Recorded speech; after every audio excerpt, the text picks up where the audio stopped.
Welcome back for those that are returning, and welcome to the folks that are listening to me for the very first time. I am Dr. Soyla Quesada. And I am your host, 2 kids, 1 doctorate.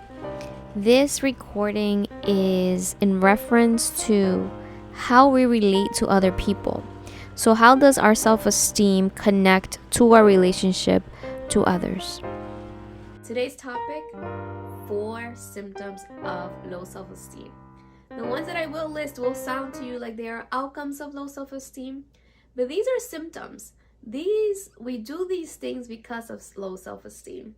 These are just 4 symptoms very briefly that I've experienced, and I think will be very useful for you to listen to them, hear them out, and see if you identify with them.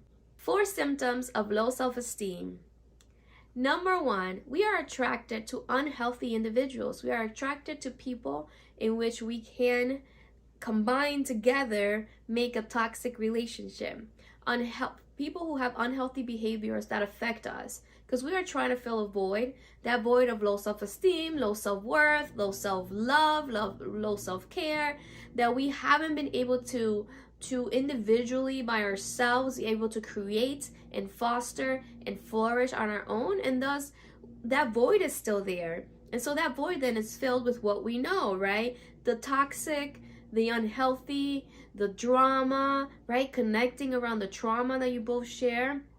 That's a symptom of low self-esteem. Why are you attracted to certain people? Why are certain people more exciting than others? Think about that. What do you think about yourself in this situation? What do you feel about yourself? Become self-aware, because it will begin to show you the reasons why you continue to go from toxic to toxic person over and over again. And it has a lot to do with what you think about yourself, what you think you are worth, and what your value is. And if you truly believe that you are worth more, and if you don't believe you're worth more, then you will continue to go from one person to the next, to the next, to the next, without truly analyzing and identifying the reasons why this is happening to you. So that number 1 symptom is, yes, we are attracted to and often do end up in relationships with toxic people and people who have unhealthy habits. Number 2, you also have unhealthy traits and toxic traits that you bring into relationships, because you again are not aware of who you are. You're not aware of your worth. You're not aware of your value. And that translates, you can see that translate into your actions and into the ways in which you are in relationships. Remember, self-awareness and understanding where that low self-esteem is coming from, what triggers it, and what within your lifehood has caused you to be at a place right now where your self-esteem is so low that you are also unhealthy and toxic to others.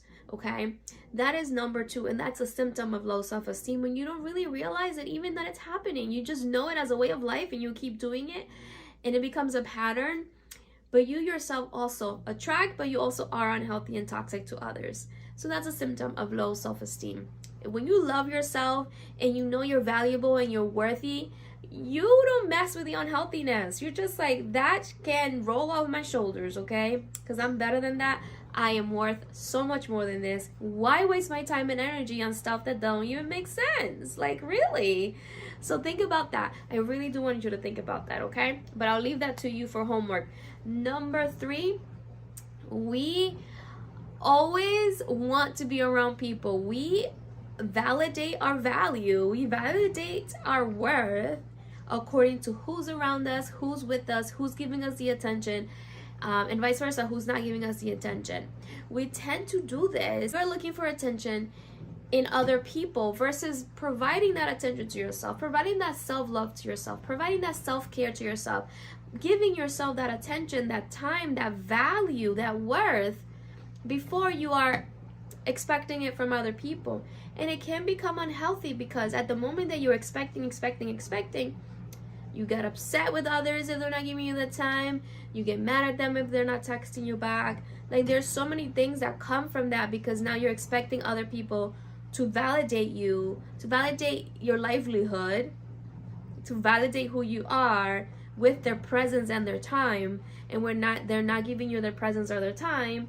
Your feelings are hurt, you're emotional, it does affect your self-esteem even more, because now it's like, well, I'm not worth anything because no one wants to be around me, no one calls me back, no one wants to go out to dinner with me, like things like that. And then we create this world in which you get so fascinated into needing other people and wanting others to be around you all the time that you cannot live without others. And then you yearn and beg for that friendship or for that company from someone else, when in reality, the work that needs to happen is an internal job, and it needs to start with you. And number 4, you dislike others. You hate on their success. You don't celebrate them. You get this like gut feeling when someone shares with you like a positive thing about them.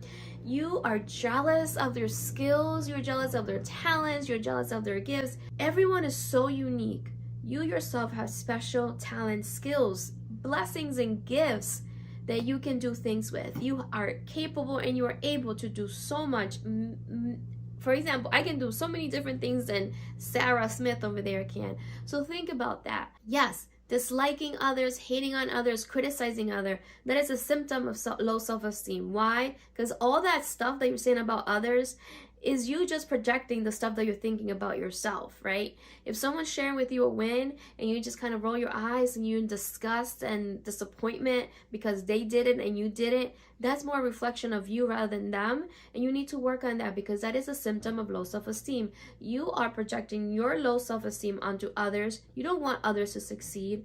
You don't like when others showcase their skills and their talents. You're like, what is she doing over there? Instead of joining them in the win, you're just like sitting there criticizing them, mad that they're showing off and showing up, because hello, we need to do more of that. As women of color, we tend to shrink in workplaces, right? So what can we do to really celebrate one another, support one another? And if you see a sister speaking to her talents, celebrate that. Join her in the celebration.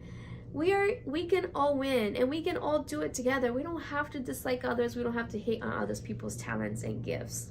That is all for today.